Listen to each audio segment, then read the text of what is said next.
পঢ়ি শুনি চাকৰি নাপায়।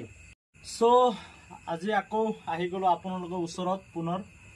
আজি টপিকটো হ'ল, চাওক, আপুনি যদি পঢ়ি শুনি চাকৰি নাপায়, কিন্তু আপুনি নিজকে দুৰ্বল বুলি নাভাবিব।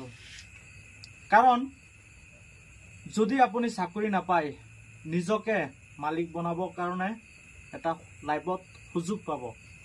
ঠিক আছে, সেইবাবে আপুনি নতুন এটা বিজনেছ ষ্টাৰ্ট আপ কৰিব পাৰিব, নতুন এটা বিজনেছ কৰিব পাৰিব। চাওক, মই এতিয়া বৰ্তমান কাৰেণ্ট অৱস্থাত মই দোকানটো চলাই আছোঁ। প্ৰথমত এইটো দোকান আছিলে, পিছত সেইটো দোকান আহিল, মাজত অলপ ডাউনফলো আহিছে।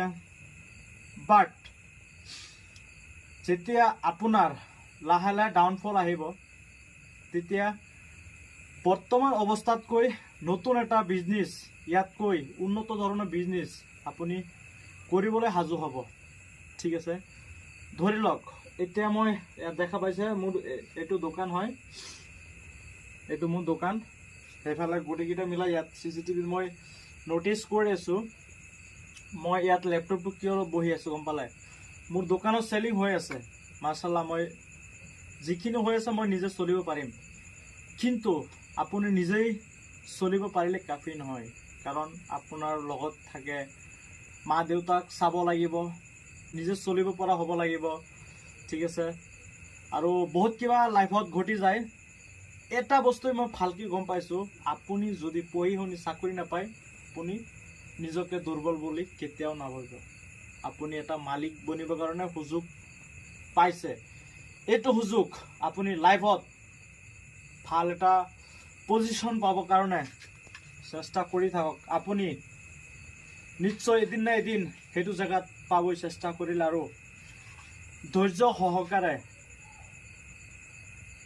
কাম কৰি যাব লাগিব। এইটোৱে আজি কথা আছিলে।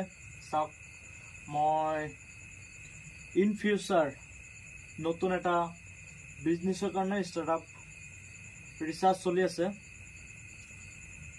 হ'ব, টাইম লাগিব। যেনেকৈ এইটো কৰোঁতে এইটো বিজনেছ উঠাবৰ কাৰণে অলপ টাইম লাগিছে, সেইটোও অলপ টাইম লাগিব। 1 বছৰ, 2 বছৰ, 3 বছৰ, 4 বছৰ, 5 বছৰ, এদিন না এদিন 100% বিজনেছ আগবঢ়াই নিমি আপোনালোকৰ দুৱা আহিবত ৰাখিব। তাকে আৰু আজি সৰু এটা ইনফৰমেশ্যন ভিডিঅ' যদি অনুভৱ কৰিছে, ভিডিঅ'টো অলপ বেলেগলৈ শ্বেয়াৰ কৰি দিব। Thank you so' much.